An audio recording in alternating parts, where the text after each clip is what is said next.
most people know me from my plein air painting. Um, and when you come into the studios, when it's open day for the public to come in, um, people come in to see what I've been doing next. I'm outside painting very frequently, and bring my sketches and paintings back and hang them in the studio, um, and have a good look at it.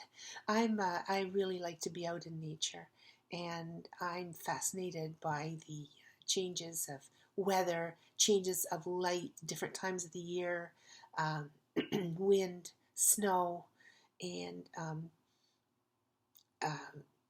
I feel very inspired and energized from that experience. And I hope that that translates for the viewer when you look at my work. I was first inspired to paint. Well, I started oil painting when I was 13 years old, and um, untrained, of course, but you just start somewhere. And I was really inspired by the Group of Seven, and Lauren Harris was at that time in Toronto, or I think he might be had just moved, but he had been part of the Theosophical Society in Toronto. Now, my family were Theosophists, so we felt connected to him. And he did a lot of writing, actually, as well as painting. He formed, of course, the Group of Seven, and there was Carmichael, and there was Tom Thompson, came a bit earlier, but they were all inspired um, by the power of the land. And Lauren Harris had a way of expressing that, because he really believed that the whole universe was one, and one expression, spiritual expression, energetic expression.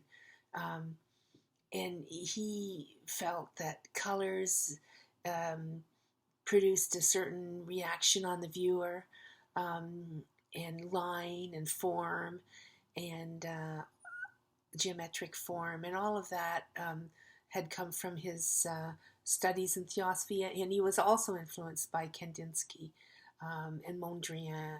They were theosophists, believe it or not, and also felt that it had to do with the universal outlook and universal energy, and they tried to express that in their work.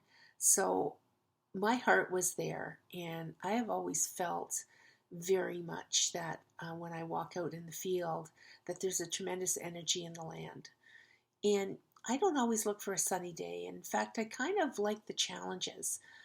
I love to paint during a snowstorm if I can find enough shelter to keep the snowflakes off of my paintings. Or if it starts to storm and rain and wind and blow, and you see these enormous clouds coming up overhead, and the power of the movement, the wind in the trees, and it's also changes of light in the certain seasons. Painting in November is an experience. Everything is dulled right down into that dull light where it never really gets bright during the days at all. But there's tremendous opportunity to find deep colors hiding in the spaces amongst the bushes and the brush and the reeds and the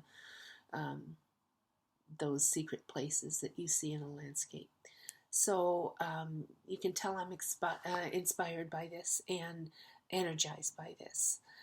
And I bring it back to the studio, put it up, and then there's a different aspect, there's a second aspect to my works, and that is studio paintings.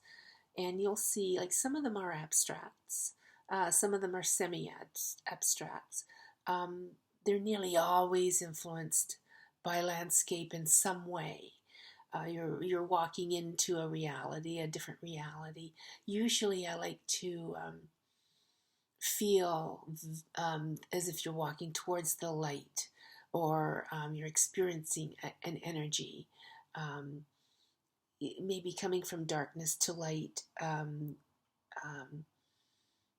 or it could be energy rising up from the bottom to the top, or um, I'm very aware of that, and I like to have the view or have an experience of that when they look at my work.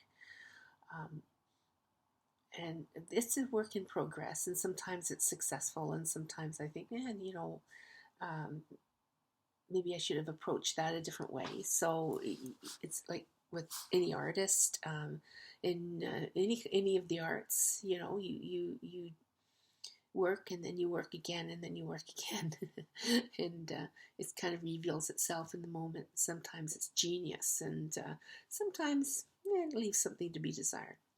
So that's basically what I do, and what I'm known for is my artwork, and and I hope that I'm known also for my spiritual outlook, which is, um,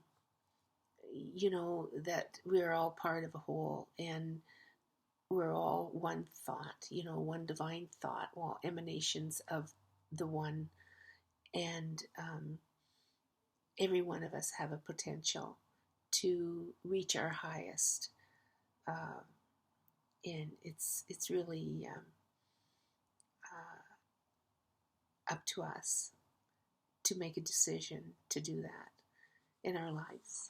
I'm very blessed in this lifetime to have found some wonderful teachers and people that have expressed that, and of course, study and reading, and good people around me. So.